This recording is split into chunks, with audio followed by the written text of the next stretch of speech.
Hello students, today we will continue chapter number 5, cell organelles. Cell organelles are also called the subcellular structures which are present inside a cell. The first cell organelle is the endoplasmic reticulum, जिसको हम ER भी बोलते हैं. And this endoplasmic reticulum is a membrane bound cell organelle. Membrane bound means कि ये membrane से covered होता है. And these endoplasmic reticulum are of two types. First one is RER, second is SER. RER is rough endoplasmic reticulum and SER is smooth endoplasmic reticulum. इनको RER क्यों बोलते हैं? Because of the presence of ribosomes इसका जो surface है वो rough हो जाता है. And SER means because there are no ribosomes on this surface, so it is called the smooth. Now what are the functions of endoplasmic reticulum? Endoplasmic reticulum which are of two types. So RER यानी rough endoplasmic reticulum which contain ribosomes on it, so they help in protein synthesis. Ribosomes protein synthesis में help करते हैं. So RER का भी function क्या है? Protein synthesis में help करना. Second है SER. SER यानी smooth endoplasmic reticulum, they help in the lipid synthesis. And because the proteins and lipids, these are the two main constituents of membrane, means cell membrane synthesis. So this we can say that endoplasmic reticulum also help in membrane biogenesis. Means membrane बनाने में ये help करते हैं.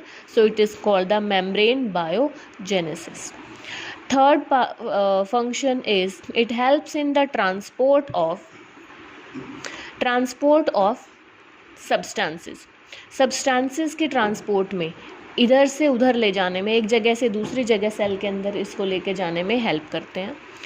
And the fourth one, which is very important, that it also helps in the detoxification of poisons. Sometimes there are some toxic substances which are formed inside the cell, तो उनकी detoxification करने में ये endoplasmic reticulum cell की help करता है. So this is all about the endoplasmic reticulum, its types and the functions of endoplasmic reticulum. Now the second one is the Golgi apparatus. Golgi apparatus which was discovered by the scientist Camillo Golgi, तो उसी के name पर इसका नाम भी Golgi apparatus पड़ा. And these Golgi apparatus, they are membrane bound sacs, tubules or vesicles. These are the different structures of Golgi apparatus. sacs की form में भी present है, tubules की फॉर्म में भी present है, and they are also found in the form of vesicles. अब Golgi apparatus के मेन फंक्शंस क्या होते हैं? First function is Golgi apparatus help in the repair and synthesis of cell membrane. Repairing में help करता है, synthesis में help करता है सेल मेम्ब्रेन की. Second important function is it helps in the formation of lysosomes. Lysosome is one of the important cell organelle and we will discuss the structure and function of lysosomes in the next topic. It also helps in the modification, secretion and packaging of the substances. Means the substances which are produced in the factory of the cell, that is the nucleus, अगर उसमें कुछ modification चाहिए तो वो modification Golgi apparatus करता है.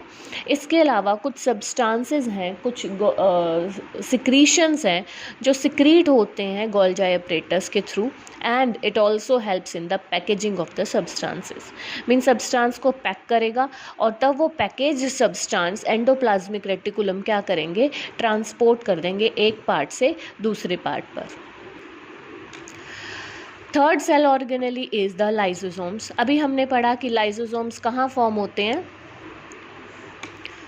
Lysosomes are formed in the Golgi apparatus.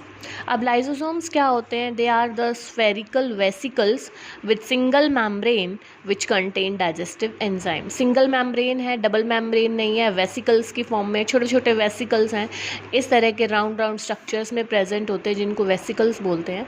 And these lysosomes contain some digestive enzymes in them. Lysosomes are also called the suicidal bags.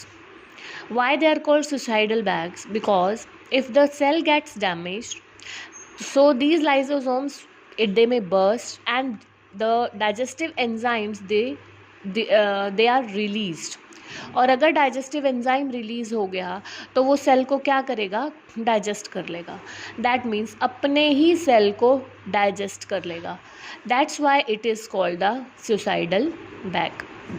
Now what are the functions of lysosome? Help in the protection of the body, क्योंकि ये क्या करता है?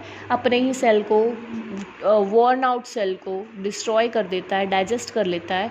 और कोई भी foreign particle जब यहाँ पर एंटर करता है, so it helps in the digestion of that foreign particle also.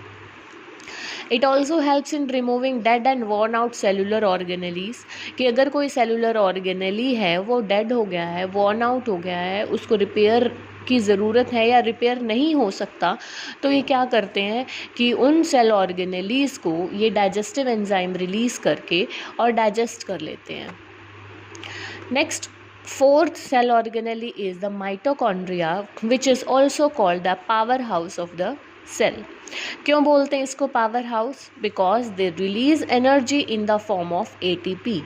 ATP which is also called the energy currency of the cell. Full form क्या होगी ATP की?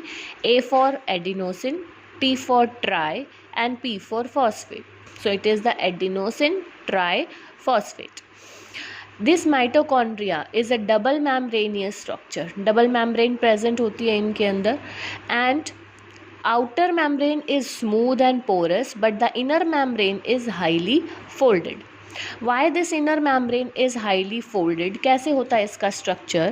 You can see that this is the outer membrane and this inner membrane is highly folded, and this folded membrane, because the surface area of this will increase, so more the surface area, more will be the production of ATP. जितना surface area ज़्यादा होगा उतना ही ATP की production भी ज़्यादा होगी और हमारी बॉडी को उतनी ही एनर्जी भी ज़्यादा मिलेगी।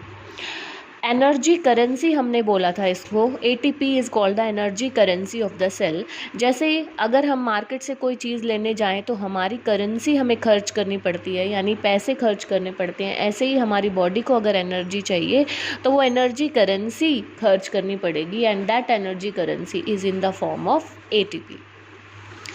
Now what are the functions of mitochondria? The first main function is, because it helps in the formation of energy, so in the form of ATP, so it helps in the energy production. And the second one is, it is the site for aerobic respiration. Means हमारी body में जो aerobic respiration होता है cell के अंदर, वो कहाँ पर होगा? माइटोकॉन्ड्रिया के अंदर. So this is all about the 4 different types of cell organelles. In the next video we will continue next cell organelles.